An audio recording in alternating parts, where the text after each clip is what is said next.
Hello! The dust is settling on the Rings of Power, and watching the dust settle is hilarious.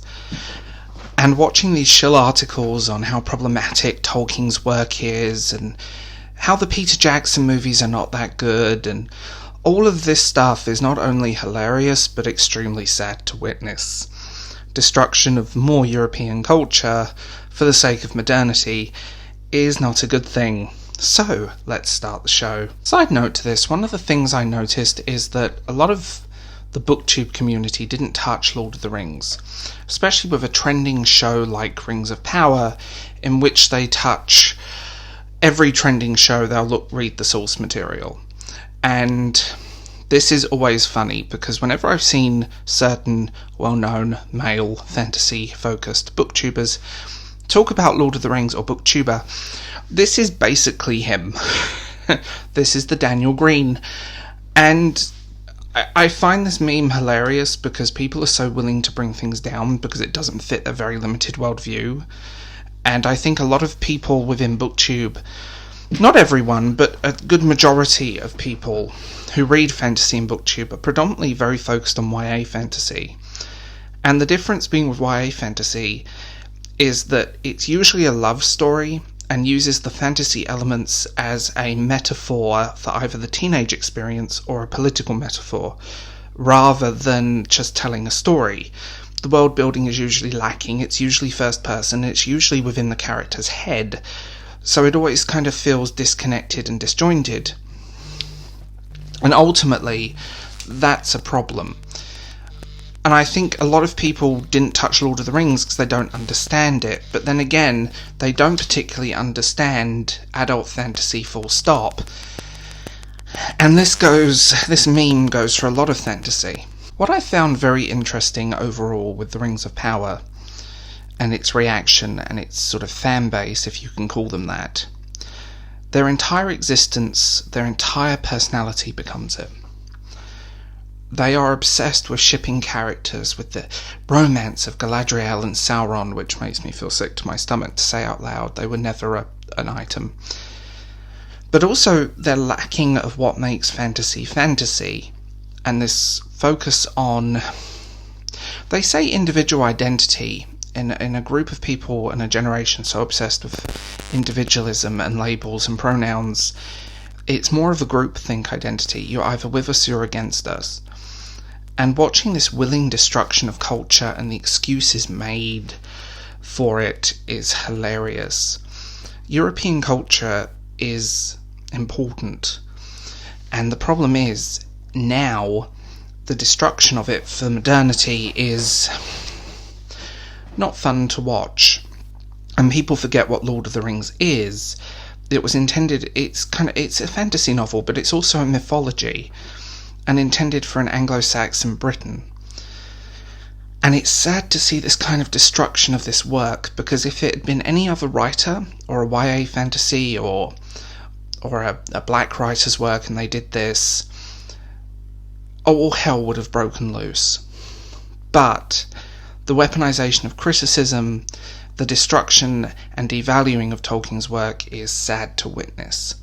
Tolkien is the very backbone of fantasy, and if your complaints are there's too much dialogue in his work, too much description, not enough LGBT and BIPOC representation, you are part of the problem, and the reason a lot of mainstream publishers are not publishing good fantasy. You're not interested in real fantasy, you're interested in books and works that focus on individual identity and a love story. Why don't you just read romance? You just like the setting or the aesthetics of it. It's interesting to witness this and sort of the turn on culture that's happened. And it started really in 2016 with Ghostbusters, that god-awful all-female remake that is a parody of the original film. And if it had been sold as a parody, I think people would have been a lot more forgiving. It just wasn't a good movie. It wasn't well written, and it existed purely for the sake of third-wave feminism. And that's kind of pathetic, really. That's the only reason to make a movie. You know, if you're telling people not to watch your stuff, then maybe you are the problem. And just seeing this willing to hold on to every notion. The defenders and the excuse makers and the shills are funny, and the mainstream media printing these god-awful, unresearched articles which a basic Google search will give you the answer is also pathetic. But then again, journalists aren't really journalists, and they can't really have a free opinion if they're being paid by the company that's making the said product. That is a thing. That is a problem. Also, the way women are written and portrayed in modern media. A strong woman now is just angry. Just angry. And that's not... The angry woman stereotype is getting really old and very unrealistic, unless it represents the women writing these shows, which is probably more apparent than not. She-Hulk was also the same problem. They stripped the character of everything that made She-Hulk good. They stripped that character of everything that made that character and just created this weird Shrek monstrosity, a caricature of a female character. And Galadriel falls into that same, well, Galadriel in the Rings of Power. Watching this destruction of his work and devaluing of his work is kind of sad, and I do feel genuinely sad watching it. Because without Tolkien, without Robert E. Howard, the granddaddies of fantasy, we wouldn't have what we have now. We wouldn't have those books. We wouldn't have your precious YA fantasy that's the same story repeated with a different location and a different skin, that's all about something to tell you how good you are and something to relate to. I think that's partly, I know this is a weird tangent, I think that's partly why a lot of YA fantasy is very generic, because it just comes in and it's not about the fantasy, it's about making a cardboard cutout character for the reader to project themselves onto. Look, she's just like me! Which is, I think, a very dangerous way to read books, because it disconnects you from what you should be reading. You shouldn't be reading about yourself, you should be reading about other experiences and other people, not just things that validate you. It's a form of narcissism, and narcissism is a big deal and a big problem in the reading and online book community, because a lot of people can't see outside of themselves.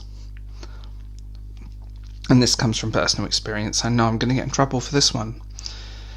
Instead, the willingness to destroy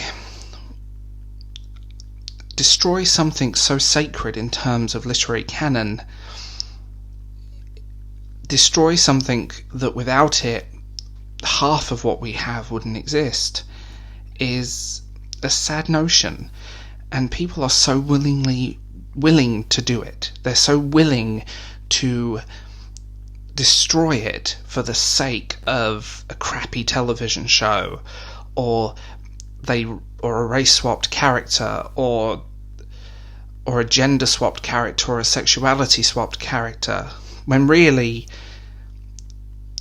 alienating your audience is not the best thing to do. They're not trying to appeal to the fans of these materials, they're just trying to use the names to sell it. Hypocrisy on full tilt, i.e. Neil Gaiman. His hypocrisy. I lost a lot of respect for Neil Gaiman in recent months, just because he went from someone that was very intelligent to someone who was virtue signalling, and I wonder how much Netflix paid you to do those tweets. I think ultimately the destruction of the material for the sake of a political narrative is sad. We saw it with Star Wars, we've seen it with the Disney live-action remakes. And putting black actors in the firing line is... that leaves a bitter taste in my mouth. And I find it kind of sad to witness as well. Why are we so willing to destroy something? Why are we so willing to rip apart something for the sake of modernity and strip away what makes it great to start with? The hero's journey, the story of hardship, of human suffering, of love, of epic wars and battles, obliterated. It's kind of sad. And we keep seeing it over and over again. And then the studios, writers and creatives blame us for their failure, for not understanding what the fan base wants and not understanding the source material. So, yeah, the willing destruction of Tolkien will carry on. And apparently season 2 is going to be more lore accurate, and I don't know how the hell they're going to do that. The timeline's already screwed up. Galadriel creating the rings, that never happened. She didn't create the rings. It wasn't her idea. You know, there's so many, all these little things add up, and it's across all media. And the fact that people can't lay these things to rest and still weaponize them, we see it with Star Wars, Disney Star Wars, I should say. So yeah, tell me what you think in the comments below, and I will talk to you guys later.